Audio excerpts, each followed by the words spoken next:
Yo, how's it going, everybody? Welcome to District Trending. So real quick, before we get into the video, I just wanted to let you guys know that the reason I'm helping Brandon out with this video is because he's actually feeling pretty sick and just couldn't talk or anything like that to make this video. So anyways, if you guys would leave a comment saying like, get better, Brandon, or get well soon, man, I think he would really like that.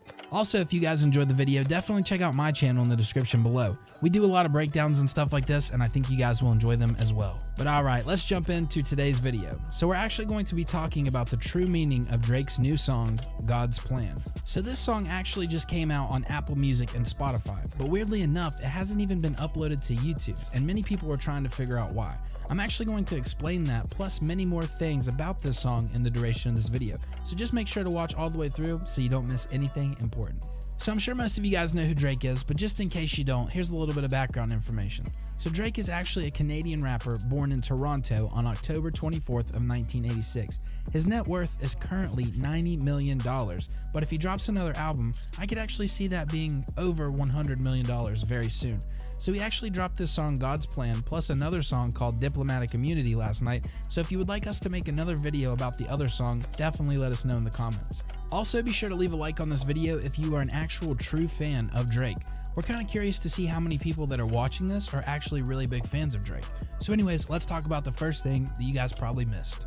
So the first thing that you guys probably did miss was in chorus 2 when he says the words, "I've been me since Scarlet Road." So this would actually lead you to believe that he grew up on Scarlet Road. However, that was actually just one of the main roads that passes through Ontario. So he actually grew up on Weston Road, but he has referenced Scarlet Road on his track You and the Six by saying, "Do you remember back to Weston Road, Scarlet Road?" So this is kind of just where he grew up. But just in case you're still not really getting the reference of that, he's basically talking about how people he grew up with say that he's changed. But according to Drake, he's never changed since Scarlet Road. I actually kind of find this funny because it seems like it's the case for a lot of people when they finally make it. No matter what you do, like when you finally make it, you get people from your past that basically just want to reconnect with you now that you've made it. And most of the time, those people didn't even really talk to you before you made it. So then they kind of just blame you for being fake or just changing. It's kind of ridiculous. So I actually remember Drake talking about this in an interview a couple years back, saying how annoying it was. If I can find the interview, I'll definitely link it below, but he pretty much said that he never changed, his goals did. And then the people he used to hang out with, who didn't have the same goals as him, they kind of just quit talking and stuff, and he started hanging out with new people who shared the same goals. I feel like this type of thing must happen all the time with rappers because they always talk about these type of lines in their music, like fake friends and just stuff like that. Must be pretty annoying. So the next thing that you guys maybe did miss in his song, God's Plan, is that in this song, it's actually Drake talking about his future.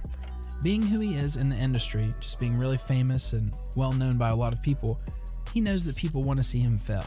However, he basically says that God is not going to let him do that. This is actually a perfect song where Drake kind of just shows how much of a spiritual person he is and how much he loves God. He thanks God for all of his success in life, which I think is really awesome.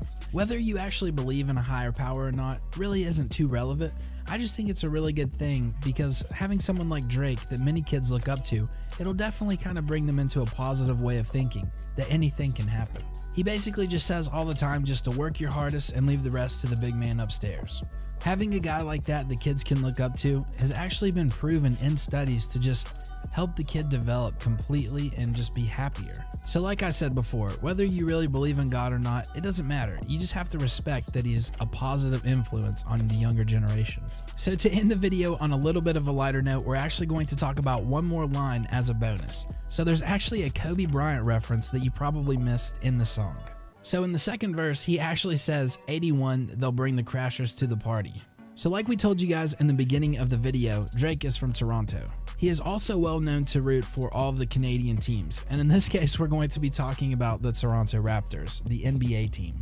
So when he says the line 81, they'll bring the crashers to the party, he's actually referring to Kobe Bryant's 81-point game against the Toronto Raptors. He's pretty much saying that everybody was having a good time until Kobe showed up and crushed the Raptors and ruined the party. I think that is absolutely hilarious, and it's actually pretty cool that he's showing respect to someone that pretty much just destroyed his team.